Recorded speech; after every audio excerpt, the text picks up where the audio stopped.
Both his wives knew about my existence and the rented apartment where we spent our days. They called me a temporary infatuation while I remained completely blind to his phenomenal web of lies. I swiped right on Kareem on a Tuesday, and by Friday night, we were tearing each other's clothes off before we even made it into my building. The chemistry was instantaneous, combustible, and entirely blinding. He possessed this raw, magnetic energy that completely consumed me. We quickly decided we needed our own space, a sanctuary away from the rest of the world.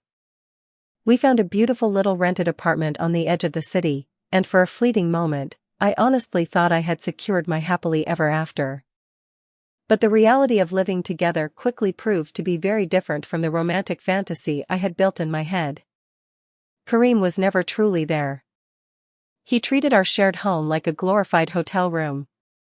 He would blow through the front door, pull me into a breathless kiss, drag me to the bedroom, and then, almost as quickly, he would be checking his watch. "I have to go, work emergency," Kareem would say, already buttoning his shirt. It felt less like a partnership and more like a high-stakes affair. Exhausted from the constant waiting, I decided to force his hand. One evening, I looked him dead in the eye and proposed, demanding a real commitment. The color drained from his face, and he stared at the floorboards. "Stacy, I can't marry you because I am already married," Kareem finally whispered. The words hit me like a physical blow. I erupted, hurling my wine glass across the room and screaming at him to get out. But then he started crying, spinning a tragic, elaborate web of deceit. He swore to me that his wife was terribly, incurably ill. He claimed they were essentially just roommates living in a massive, cold house, bound together only by pity. There was no romance, no physical connection, nothing between them for years. I felt like a monster for yelling at a man with a dying wife, but I still demanded he do the honest thing and divorce her. That was when Kareem played his ultimate trump card. "Stacy, I can't," Kareem pleaded, his voice trembling. "Every single business I run, every cent in my bank account, it all belongs to her father. If I file for divorce, I am out on the street. I lose everything I have built." Disgusted by his cowardice, I kicked him out and blocked his number. But the physical withdrawal of losing him was agonizing. Weeks dragged by, and when he inevitably showed up at my door begging for forgiveness, my logic failed me. I let him back into my bed. The innocence was gone, replaced by a toxic paranoia that ate away at my sanity. I became obsessed with the ghost of this sick woman. "What does she do when you walk through the door?" I would interrogate him. "Does she cook your dinner?" Kareem would constantly reassure me that she was bedridden and they barely spoke. I spent hours scouring social media, looking for a trace of her, but found absolutely nothing. I was turning into a frantic, insecure version of myself that I didn't even recognize. A few months later, we took a mini road trip to a cabin. He was in the shower, and I dug into his duffel bag looking for a phone charger. My hand brushed against something soft in the side pocket. I pulled it out, and my blood ran ice cold. It was a pair of expensive, lacy women's underwear. And they definitely were not mine. When Kareem walked out, towel wrapped around his waist, I held the fabric up, shaking with rage. Instead of panicking, he just looked annoyed. "Oh, for God's sake," Kareem muttered.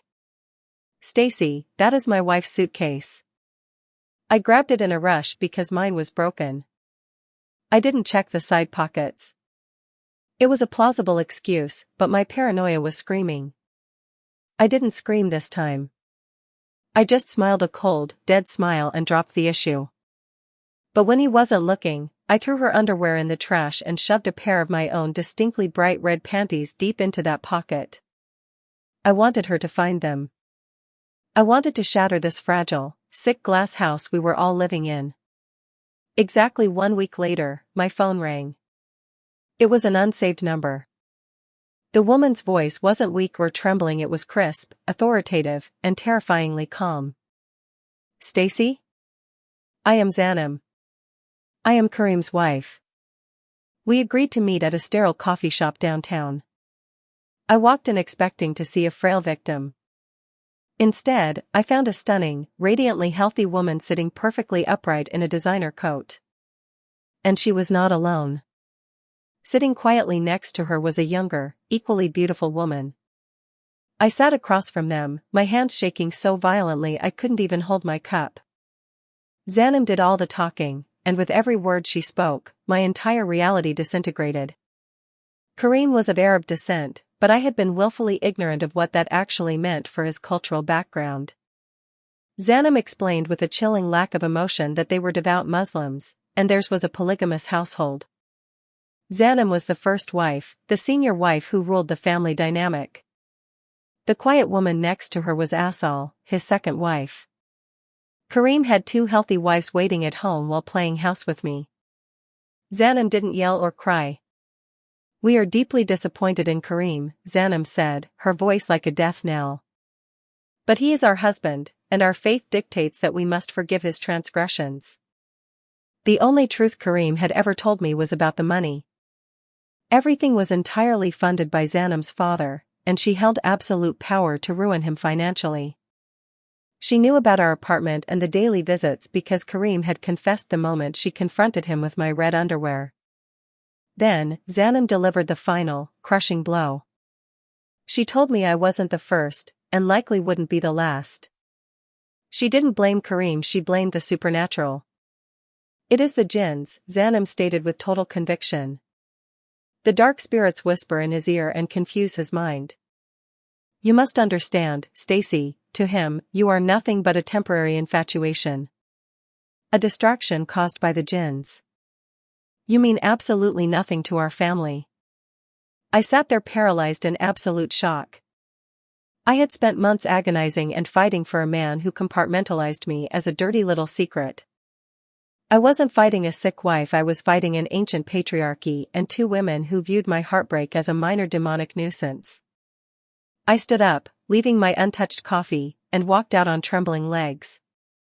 I immediately tried to call Karim, desperate to hear him deny it, but the call failed. He had already blocked my number. He had completely erased me from his life the exact second his senior wife commanded him to. I never saw Karim again. I packed my belongings from the rented apartment that same afternoon, leaving his keys on the kitchen counter. It took me over a year of intensive therapy to stop flinching every time a dark-haired man walked past me on the street. The betrayal didn't just break my heart, it fractured my entire ability to trust my own judgment. But as the years passed, the pain dulled into a hard, protective shell. I survived the temporary infatuation, and while they might still be making excuses for his demons in that big, crowded house, I finally learned to exorcise my own.